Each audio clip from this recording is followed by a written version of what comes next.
Hi there, Sam here, and today I'm going to be talking to you about curveballs. And we are sitting in June in 2020, and holy sugar, I don't think I've had this many curveballs all at once in such a short period of time in a really long time. And I had a really weird last year tearing my ACL and just putting me out of the count for a while. Let me tell you.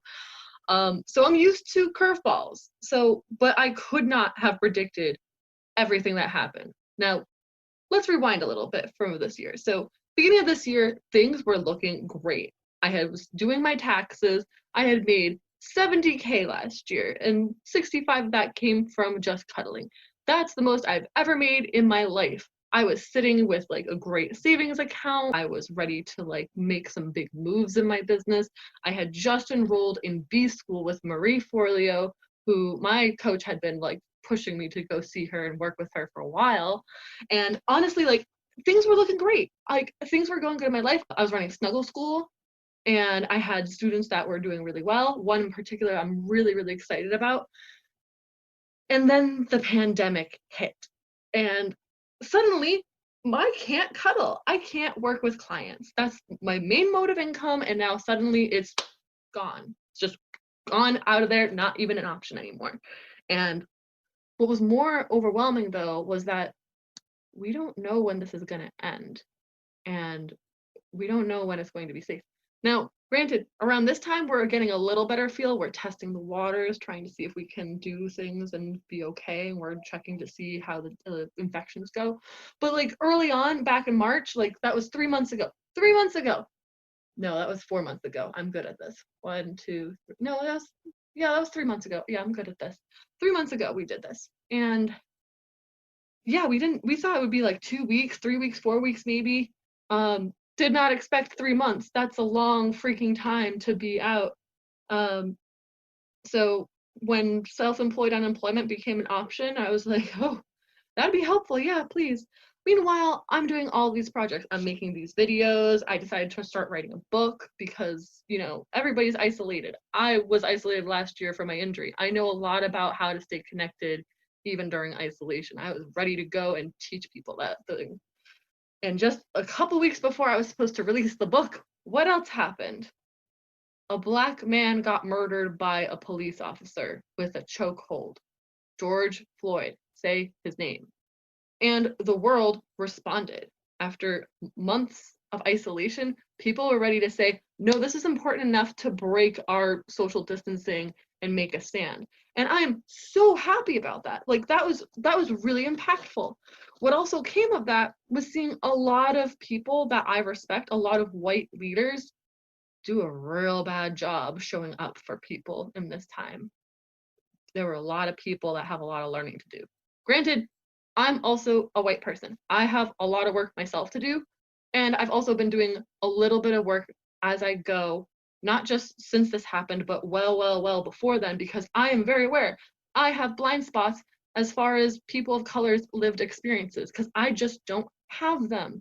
And I've been really lucky and privileged and sheltered. So I'm trying to constantly learn, but also seeing that there's a lot of people far behind the ball from where I was learning meant that I had to backtrack and do that so that people of color didn't have to do that emotional labor because while they're traumatized and trying to process that. They don't need that extra layer of work if they didn't sign up for it, and they shouldn't be automatically assumed to do so. So I took that responsibility. I went ahead and started educating my friends in places that I could. And I got exhausted. And granted, totally not, I can't compare this to what people of color have had to deal with their entire lives teaching white people.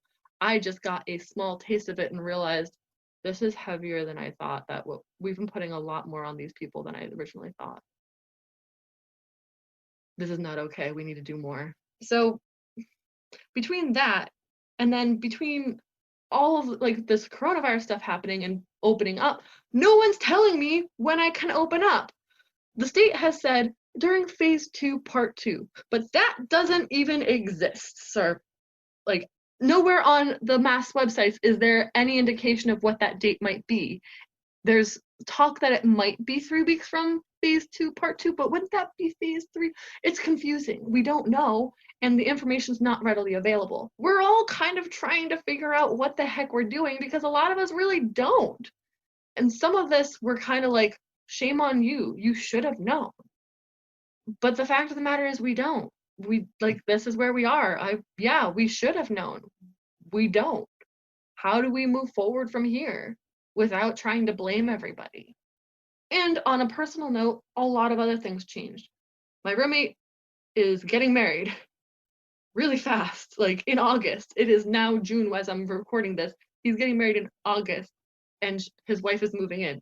I love this apartment. This right now is the room that I'm sitting in. This is my cuddle room. There's not enough room in this apartment for 4 people, especially if one of those bedrooms is a cuddle room. So we need to, like, my boyfriend and I need to move out. So that's what we're doing. We are looking for places and we may have to move really soon.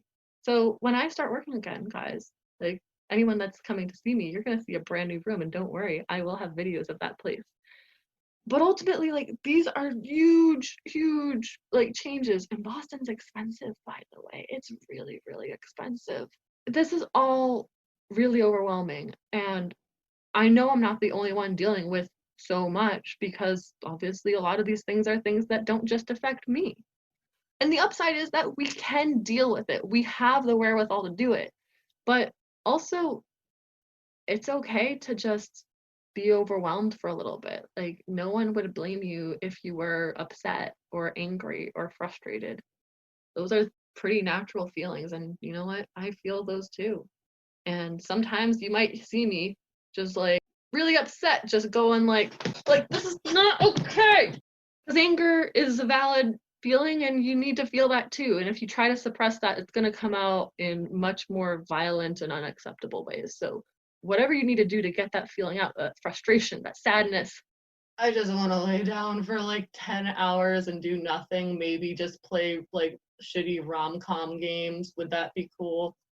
You're allowed to have those feelings, and they're important to embrace every so often. To stay there might be dangerous, but to at least have that feeling, knowing that you're allowed to have that feeling and being honest about it. If you try to put on a smile for everybody when the world is falling apart, that's not optimism. That's maniacal and delusional thinking, and people are going to be concerned if you're really okay. If you're genuinely happier though, go ahead and say that. You can use that, but be authentic about when you share these emotions. We don't want you to run away. I don't want to run away. I mean, I do, but running away is not going to solve these things. I might need some time away to just process. There's nothing wrong with that. Because it's a lot and it's overwhelming. So, but these curveballs are going to be so helpful in the long run because, you know, I mean, if there's going to be another pandemic, we'll know what to do. I hope there's not another pandemic. That'll be miserable. We'll create some resiliency here. And it's sad that we have to, but I'd rather be resilient after dealing with a lot than to never have any issues at all. I hope you got some value out of this video. If you do, please share it with a friend, like and subscribe. And as always, I care about every single one of you. Bye for now.